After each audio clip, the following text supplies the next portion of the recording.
Hello, I'm Ken DeLuke, and welcome to the Turning Point Podcast, the bi-weekly program that features interesting people from all walks of life, addresses the concerns and events from the movers and shakers in your community, and provides a forum for you, the listener, to ask questions and share what keeps you up at night.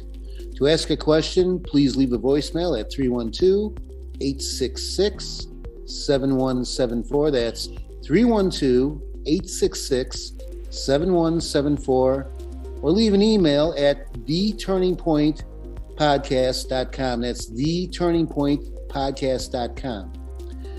Now, your host is Mohammed Faheem, a candidate for the United States U.S. House of Representatives in the 8th District of Illinois. Mr. Faheem. Thank you for the introduction, Ken. And if you could please introduce our guest for tonight. This is the Turning Point Podcast. Tonight's guest will be Beowulf Ronchen, the former producer for the nationally syndicated radio Rick Unger Show and current host of one of the most insightful new podcasts, Facepalm America. Now on to the show.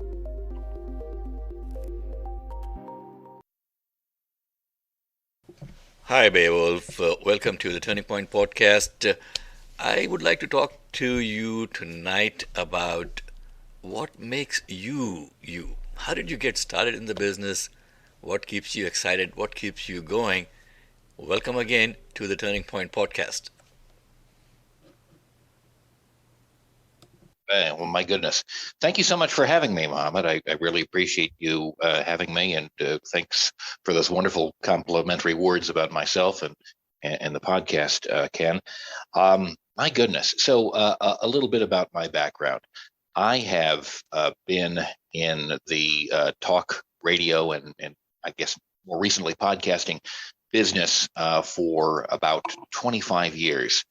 At this point, I've been involved in syndicated talk radio on both sides of the political spectrum for quite some time, producing for conservatives, for liberals, and to encounter a few years back Rick Unger and work with him, a Democrat who is very open to speaking and having in-depth and productive conversations with conservatives and folks all across the political spectrum. It was really a treat for me to be able to talk with him and produce his program and occasionally fill in on the show for the 3 years that it was on the air and certainly in the Chicago land area. I live with my family. I'm nowhere near Chicago, as it happens. Well, and thank you very much for inviting me on the Rick Unger Show quite a few times when it was on. No, and it was wonderful to get you to know you as a caller and then as a guest. As it happens, it's hearing people from across the country. Rick was in New York. He still is. He's actually about to take the bar in New York and go back into the law practice as it happens. And I'm here in Southern Oregon. You and many of the people who called the show are in the Chicago area. I live with my family. My wife and I and our two daughters live in Southern Oregon. Since COVID, we've all been living together, and we've had an interesting journey over the years. My younger daughter has disabilities. She uses a wheelchair. She has cerebral palsy and epilepsy. My older daughter is taking community college courses and working towards becoming a nurse.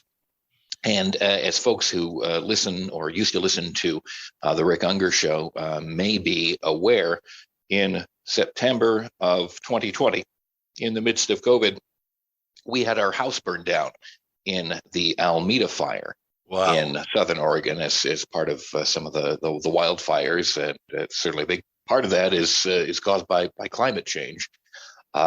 We had a couple of weeks of 100+ degree temperatures, which was very unusual for that particular time of year. And it was really, we were very lucky. We lost our home, but we were helped by so many people in the community. We were able to purchase another house, rebuild our old one, and we just sold that in the last couple of months. But it is had a huge impact on the community in Southern Oregon where we live. Hundreds of people are still without homes, and now you see the situation in Colorado where they are experiencing something similar. So I guess one of the things that makes me tick, one of the things that keeps me up at night is climate change, how that is having an impact, a real visceral impact on people's lives as it plays out through things like wildfire, hurricanes, tornadoes, etc. That is something that I'm also very concerned about. And most people don't seem to realize that, we have reached beyond the tipping point on climate change at this point. We have got to take drastic action. But let me ask you this. Growing up, what did you want to be when you grew up? Well, there were a couple of things that I was interested in. I was interested in being a writer.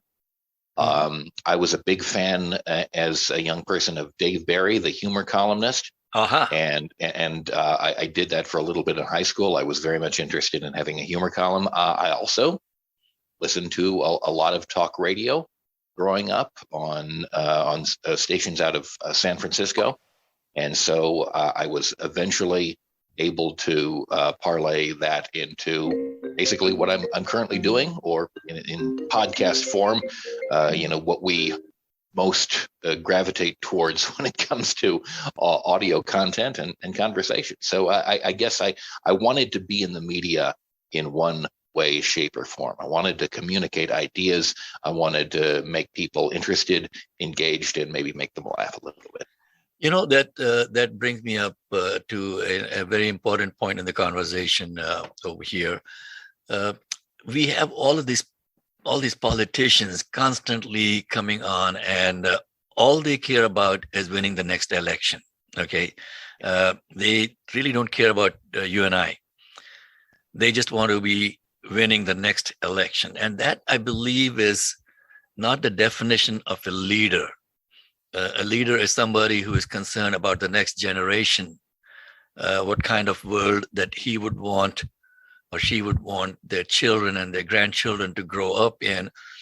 And I don't see that in many or even all of the politicians that are there on both sides of the aisle. What do you say to that? I agree. I mean, I wish there were a few politicians that were interested in losing the next election, frankly. I think whenever you go into public service, you have to define what your goals are. And if your goal is just to win, then you probably should not be in public service. That certainly isn't, for practical purposes, what you're doing. You have to decide what it is that you're trying to accomplish and try to do that. And if that means at some point that you're going to fight for something and you are willing to lose your position, you are willing to go before the voters and lose if the cause that you are fighting for is important enough, then I think that's fine. I think that's honorable. I think that's necessary. And to see that play out as we look at what's happened over the last year, and so many things blocked and impeded by Joe Manchin and the people who vote for him in his state of West Virginia, and how much they would benefit from something like the programs in the Build Back Better program. I understand that he wants to win. I understand that he wants to get campaign contributions. That's part of our current system. But you would think at some point you would say to yourself, look, the people I represent actually mean something to me. The people I represent are important to me, and I want to make their lives better. I don't want to just make my life better because I'm part of the world. I'm part of my community. Yep. I am part of a whole. And when they improve their lot, I improve my lot. And if that means I'm going to, go down fighting against a Republican opponent who's very well funded, then maybe that's what I need to do in order to make sure that this passes. Maybe I need to take one for the team in order to make sure that the team, long run, succeeds. That's so important.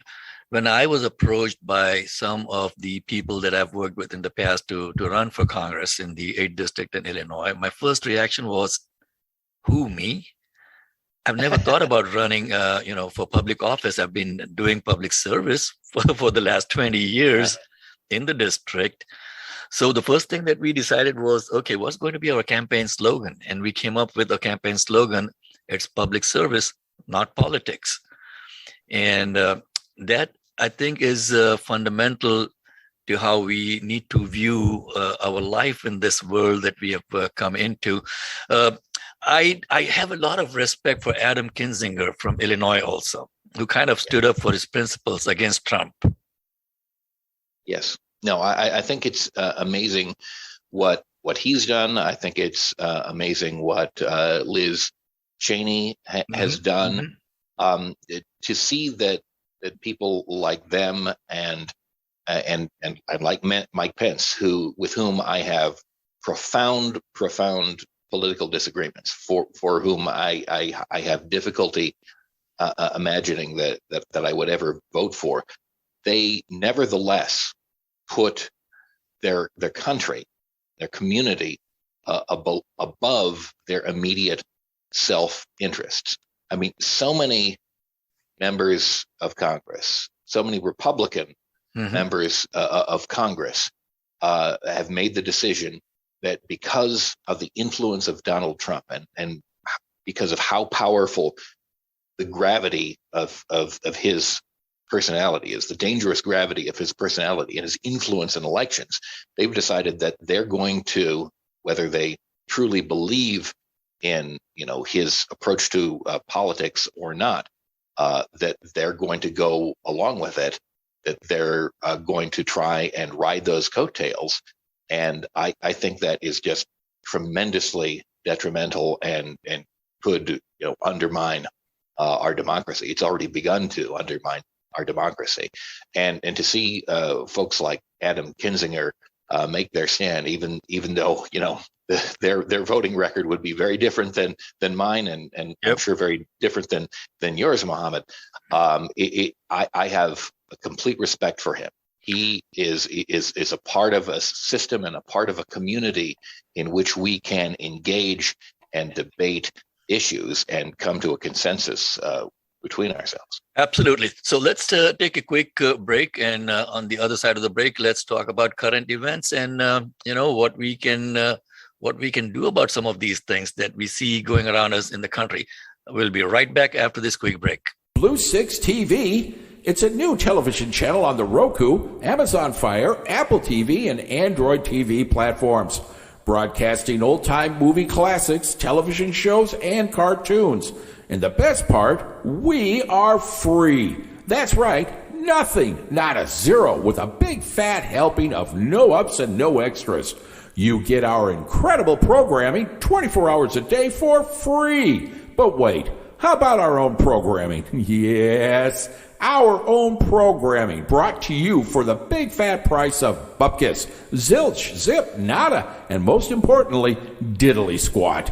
Grab that remote and jump onto your favorite Roku, Amazon Fire, Apple TV, or Android TV platform. Don't miss a minute of black and white film glory with cartoons the baby boomers grew up on. Join us as Blue 6 TV grows, and before the owner finds out, we are broadcasting it free. And remember, Blue 6 TV don't cost nothing.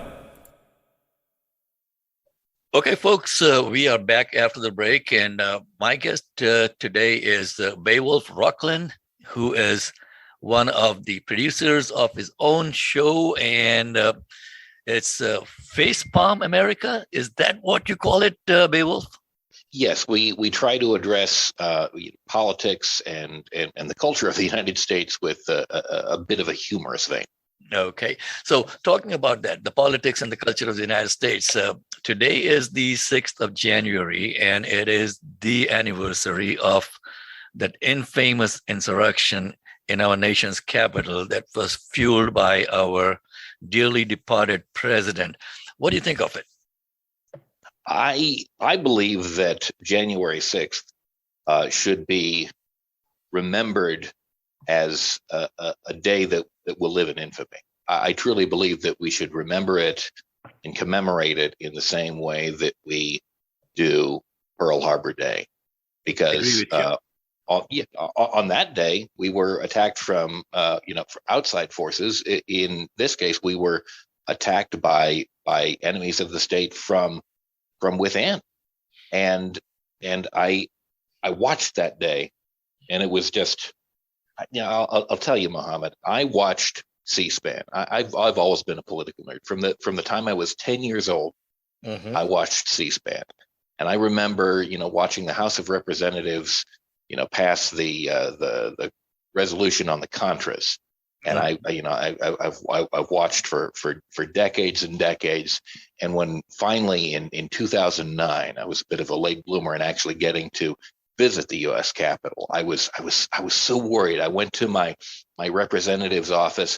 They got us tickets to go in, and Mm-hmm. they closed the session early. I was so upset. I was so worried I wasn't going to actually get in to see them.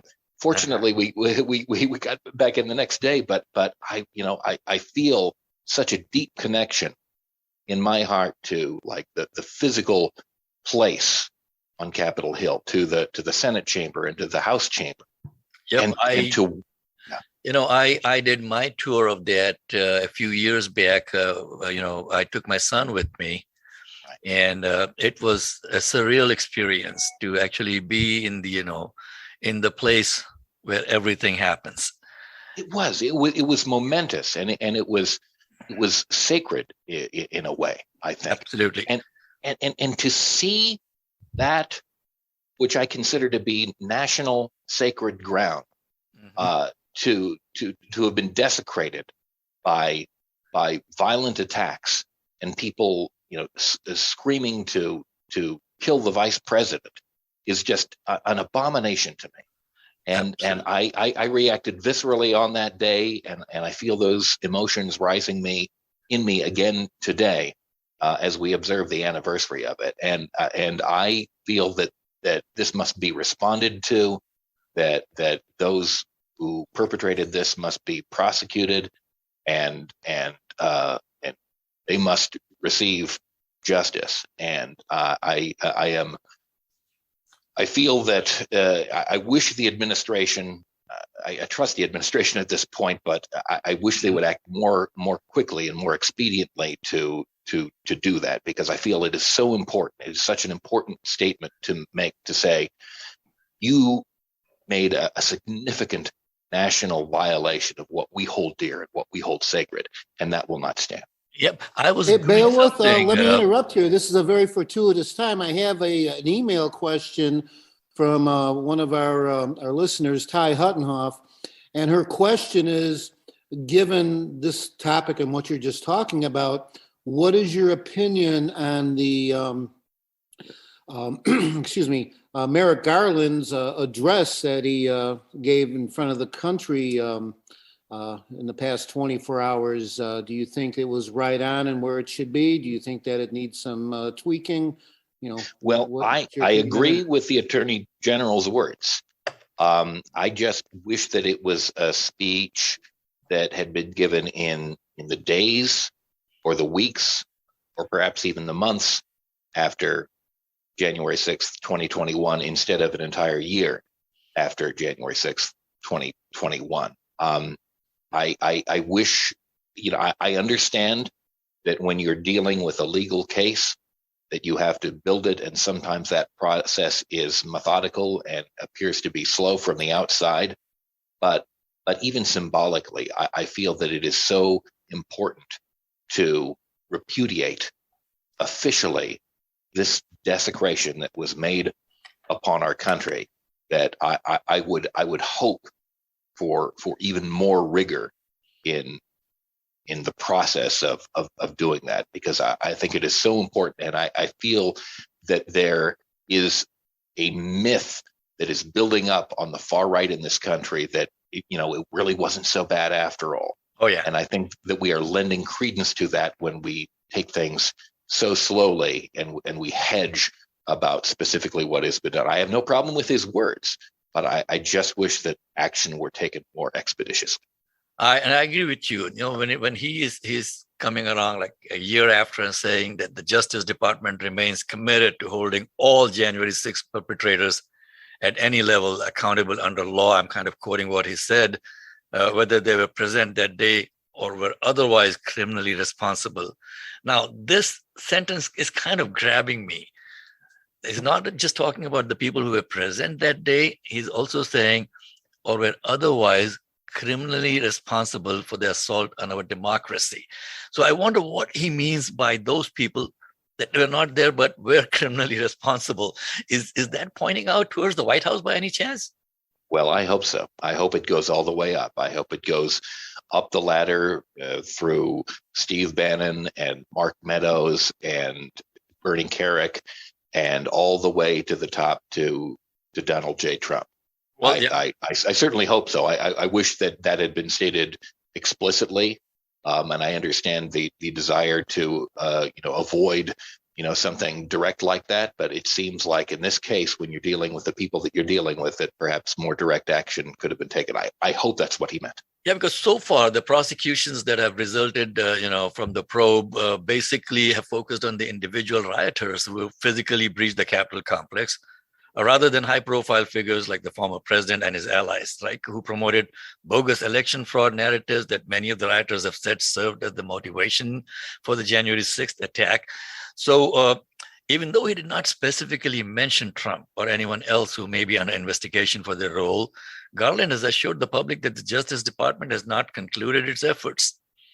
He said, and I'm quoting him again, that the actions we have taken thus far will not be our last. That to me sounds, again, give me a little bit of hope. I hope so. That is hopeful. But when I think of the concept of a speedy trial, which is written into the Constitution, certainly that does not seem to be this. And it, regardless of what the ultimate outcome is of these, and hopefully many of these individuals will be charged not just with trespassing and disruption, but hopefully something more along the lines of insurrection, sedition, rebellion. I think charges along those lines as well are warranted. I fear that while there is this elongated pause in action being taken, that they are using that time to build a consensus within this core of extremists that unfortunately exists in our country, that is being fostered by media figures on the right that we see, some of whom, like Sean Hannity, are being asked to cooperate with the investigation, and that is precipitating more circumstances where there can be violence and destruction of this sort.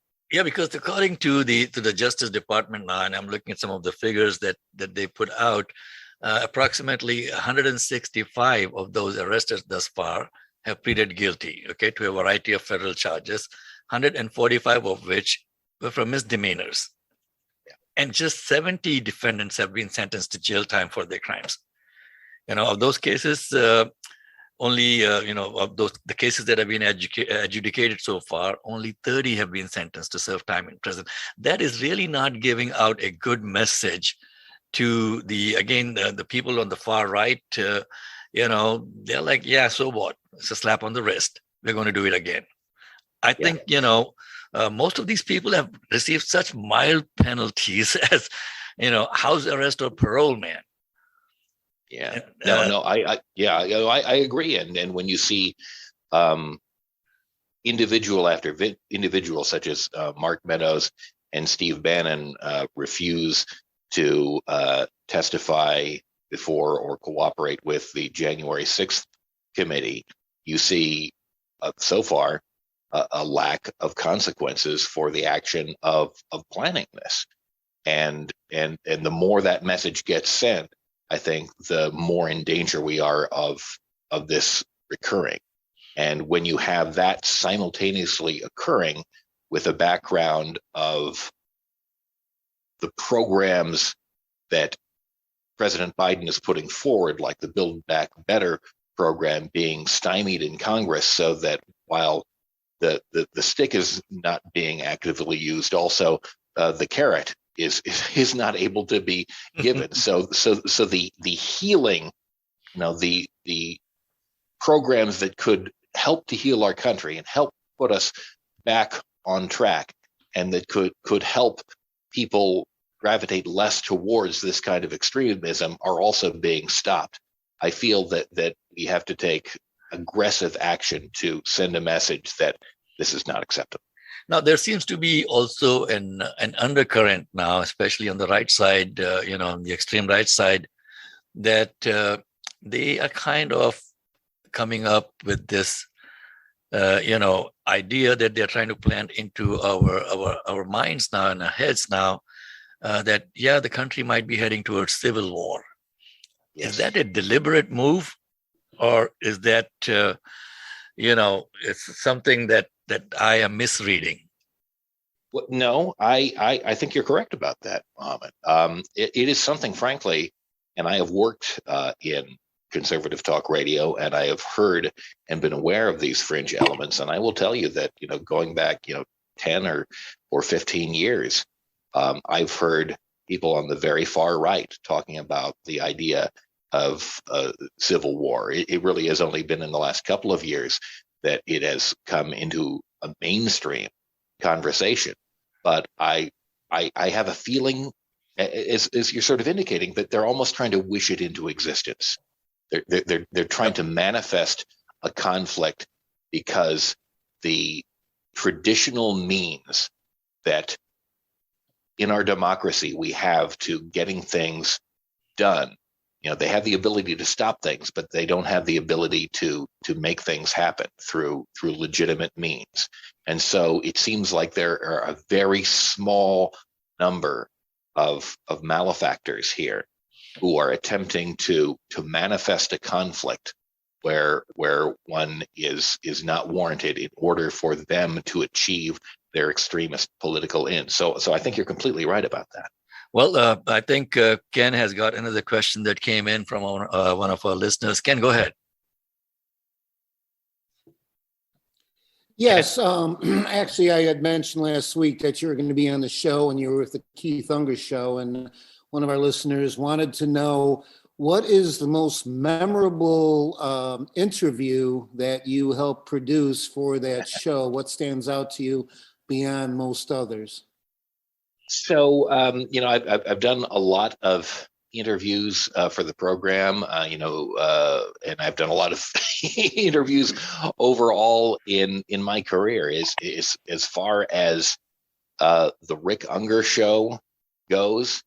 Gosh, there's so many. Rick was so good at getting into like real deep policy issues with folks. He is not one that shied away from that at all. Many talk radio hosts will go into just kind of broad characterizations and take dramatic positions in order to gin up listenership. He is one who really wanted to flesh out the issues.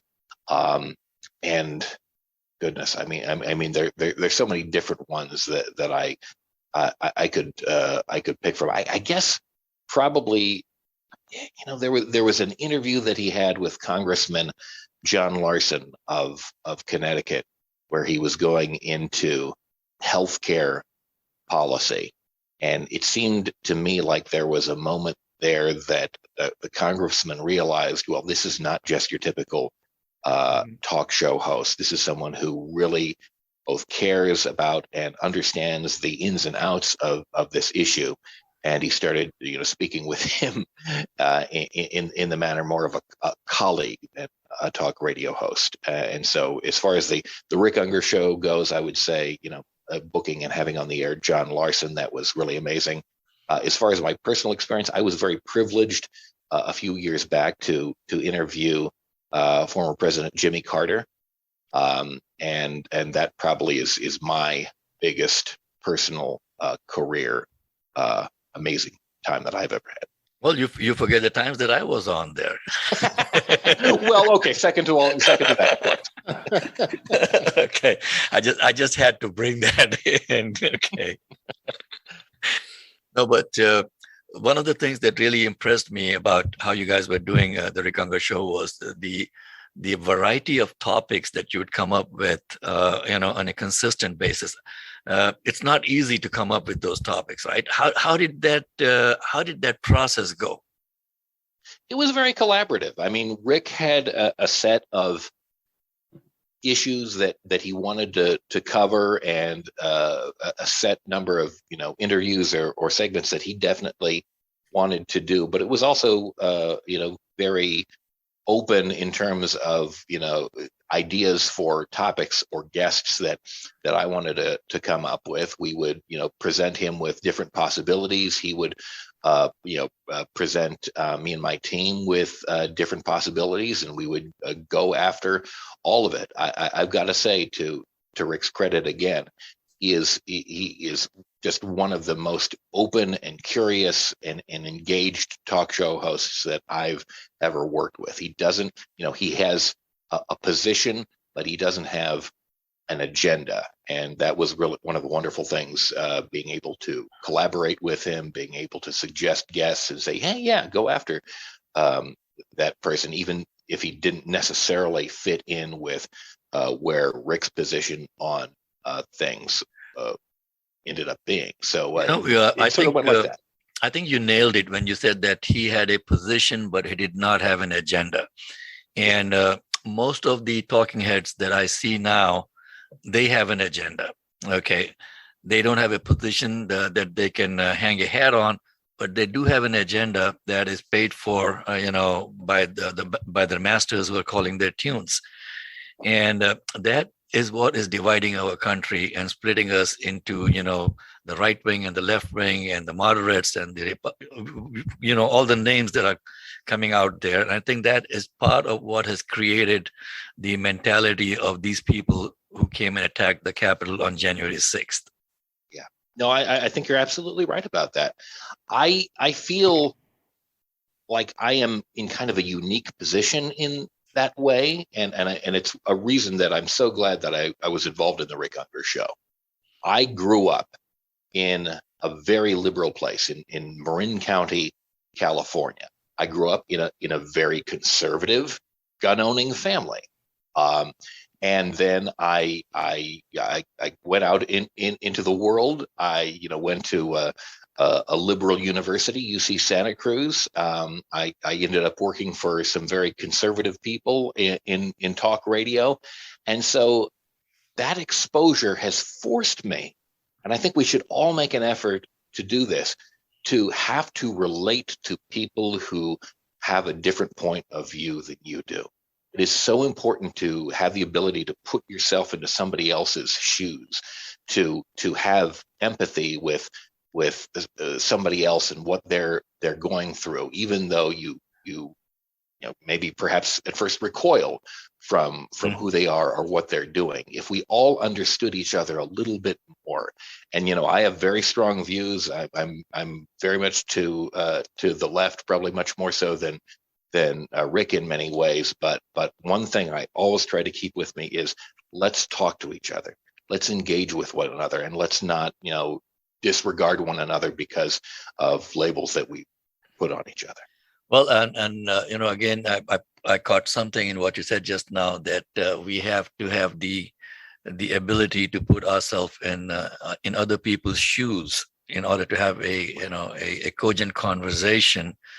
And for that, I have always believed, Wolf, that in order to, get into some other people's shoes, you have to take off your shoes first. You can't go and put yourself in, you know.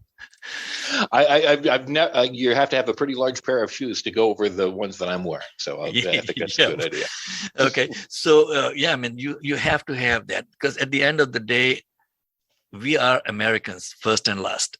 All the other labels can come in later. I mean, what makes this country great? And I migrated here almost 40 years back now from India, and have not regretted a single day of why did I come over here. And it's been a continuous journey of learning from people, learning from others, and getting to know and know them, their issues, and see what my skills are and how can I help them achieve their goals. And if more people start thinking like that, I think we got a great future for the country still. I mean, I'm not going to give up on this. Well, neither am I. I have moments of despair. I have moments of anguish.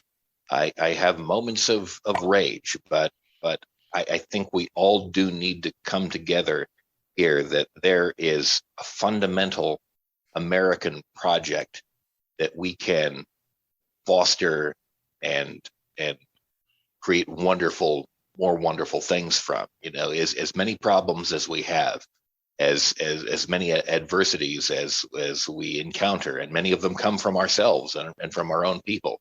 I think we can transcend that and create an even more perfect union than we've had this whole time. Well, and then on that thought, let's end up our conversation for the day today, folks. Our guest today has been Beowulf Ronchen, who is a talk radio producer, and he's got his own podcast going up now called Facepalm America. And please tune in to Facepalm America also on the podcast, and we will be putting up links on our website to Beowulf's podcast also. Thank you so much for your time, and any final thought for our listeners before we let you go? Well, Mohammed, thank you so much for having me on. It was a real pleasure speaking with you, and I would just encourage people to remember this day, January 6th, what happened on it. Let's not forget it. And let's use the memory of what happened a year ago to move us away from negativity and towards greatness. Wonderful. Thank you so much for joining us, Beowulf. And thank you for tuning into the Turning Point podcast. To leave a question on our voicemail, please call 312-816-7174. That's 312-816-7174. Or you can send an email to theturningpointpodcast.com.